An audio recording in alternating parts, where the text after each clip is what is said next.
ஆதியாகமம் 31:10 வாசிங்க.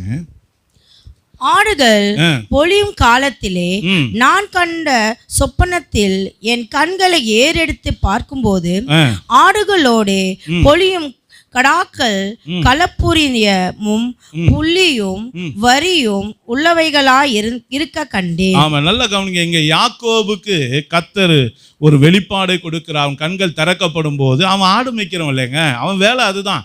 அப்ப ஆடு குட்டி போட்டுச்சுன்னா தான் அவன் வருமானம் பெருகும் இல்லையா? உண்மை அதுதானே. இப்போ நம்ம ஒரு ஹோட்டல் வச்சுக்கிட்டு இருக்கோன்னா கஸ்டமர் நிறைய வந்தாங்கன்னா நமக்கு என்ன ஆகும்? வருமானம் வரும்.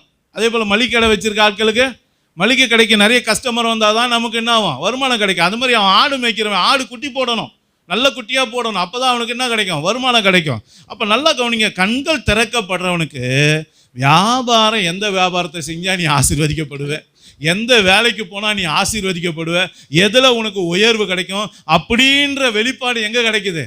கண்கள் திறக்கப்படும் போது தான் கிடைக்குது. இங்கே யாக்கோபுக்கு என்ன கிடைச்சது? அவன் ஆடு குட்டி போடுறதுக்கு உண்டான வழியை அவன் கண்கள் ஏறெடுத்து பார்க்கும்போது, கண்கள் திறக்கப்படும் போது அவனுக்கு அந்த வெளிப்பாடு கிடைச்சது. அல்லேலூயா. அப்போ இன்றைக்கு நீங்கள் ஏசப்பா கிட்ட நானும் கேட்க வேண்டிய ஒரே கேள்வி, ஏசப்பா என் கண்களை திறங்க அப்படின்னு கேட்கும்போது, ஏசப்பா நமக்கு அடுத்து என்ன செய்ய போகிறாரு? நம்ம எந்த வேலையை செஞ்சால் நமக்கு ஆசீர்வாதம் இருக்கும், எந்த காரியத்தை தொழிலை செஞ்சால் நமக்கு உயர்வு கிடைக்கும், எதில் நமக்கு வருமானம் கிடைக்கும், எதில் வேதனை இல்லாத வருமானம் கிடைக்குன்றதை ஆண்டவர் என்ன பண்ணுவாராம்? காட்டி கொடுப்பார், கற்றுக் கொடுப்பார், ஆலோசனை கொடுப்பார். அல்லேலூயா. எத்தனை பேருக்கு இந்த ஆலோசனை வேணும்? அல்லேலூயா. எல்லாருக்கும் வேணும்.